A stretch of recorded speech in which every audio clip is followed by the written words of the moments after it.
What's going on, guys? Bart here with Tully Television, and today we're going to be getting into The Mandalorian Episode 2 of Season 3. But before we get into all that, I want to thank you for stopping by, liking, commenting, sharing, subscribing, all that beautiful YouTube stuff.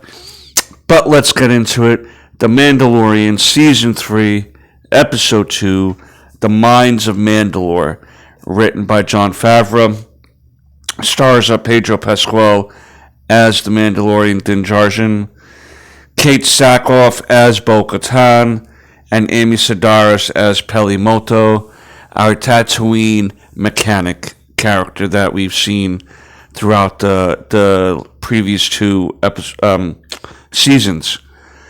We pick up with Mando going to Tatooine to meet Peli to see if she has any circuitry and memory boards for that IG droid that he's looking for. She doesn't seem to have any, but sent some Jawas out to look for some. But she convinced them to take actually a droid that was featured in A New Hope many, many years ago. Which is pretty interesting. The droid being the one that explodes on Luke and Owen when they're trying to purchase droids from the Jawas, but instead buy R2-D2. The droid that Peli Motto has is that droid somehow. So she was able to unload that onto Mando here as suitable replacement for the time being. He is explaining how he's going to Mandalore to, he said spelunking.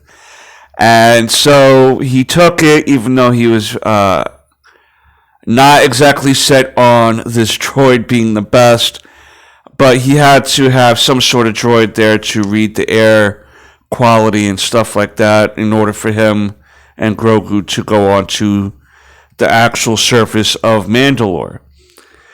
They do head out finally after some, silliness, and they do finally make their way to Mandalore. Initially, they send out the droid to test the air quality, but he disappears, and thus making Mando having to leave the ship by pressurizing his helmet and having Grogu stay in some sort of section in the back of the ship, so there's no possible injury to him or Grogu. Mando follows the path where the droid was at and comes across some creatures that seem to be living. They remind me of basically cavemen, very big, scary looking, hairy head, hairy face, space cavemen, I'm going to call them, the space cavemen. And Mando was able to fight them off a little bit. At one point he did use the dark saber, so we see the dark saber officially in use for the first time this season. And in the meantime of doing all that, of beating these space cavemen, is what I'm going to call them, him and Grogu do make their way to where they believe, like, they're following a path on where they think that the actual springs are at for him to bathe in to redeem himself in the eyes of the Mandalorian creed. Which one of them is to not show your face to anybody, and we know that he did to Grogu and to others prior, when we thought Grogu was going to be leaving with Luke Skywalker. But he gets captured. Initially, it reminded me of like a General Grievous type of creature. I almost thought it was General Grievous at first, somehow survived from the Clone Wars movie, but I don't think it is. I don't think it is. It just reminded me for some reason of that character, and he winds up capturing the Mandalorian, our Mando Din, and causing him to tell Grogu to go get Bo-Katan. Before they actually landed on the surface of Mandalore, he was explaining to Grogu how the Mandalorians are great map makers, and it's to prevent them from getting lost anywhere. So knowing how to read a map is very important, especially, I would assume, in intergalactic space travel. So this gets touched on by Grogu having to remember the path that he took in order to get back to the ship, in order to get back to Bo-Katan to come back here to help him, because at some point he's really he can't escape. So we see Grogu finally go to the palace that we see Bo-Katan living in the first episode of this season. She got pissed initially because she thought it was Mando again, and she was just going to tell him, stop coming here, please. But when she seen it was only Grogu, she then realized something had happened, prompting Grogu to come back to her specifically. He wasn't just going to be around without Mando for no reason.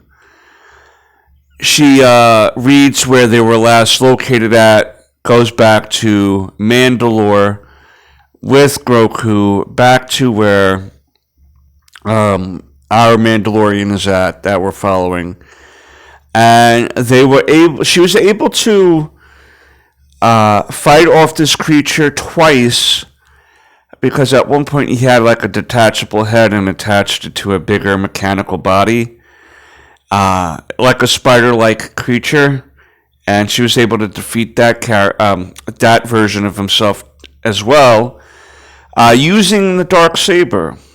But of course, after saving Mando, she shows him specifically where the springs are at, and he finally gets to bathe in the springs of Mandalore, redeeming him in his creed, thus so far technically making him a Mandalorian again, at least to us. He still has to go back to the armorer and prove that he did that.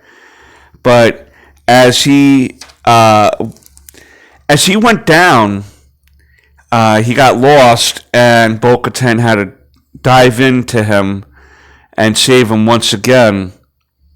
But as they were coming up, we see that there's this big Leviathan type of creature living in the water, and I believe this was the same creature or a similar creature that the first Mandalorian beat as he was settling the planet, and that's why he had become such a great legend, because he defeated this great creature. And it seems that as Bo-Katan brings Mando back up to shore, that this is where our next story is going to be, because the last shot is of this Leviathan awakening, being disturbed by Mando and Bo-Katan, and that's where this episode ends.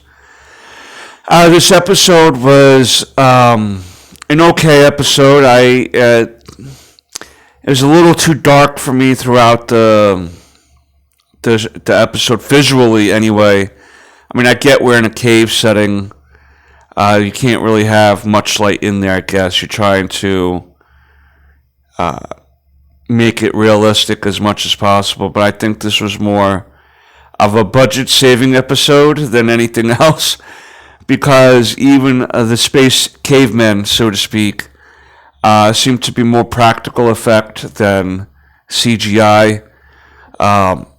Again, Grogu, certain scenes are probably just the puppet, carrying him around, as opposed to having him beep, bop, boop all around. And sometimes even those scenes are more practical than you would assume.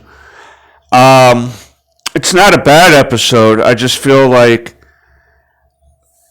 it was just an average episode. We finally, I think the only real thing that we got to see officially is Mando redeeming himself by cleansing himself in the springs.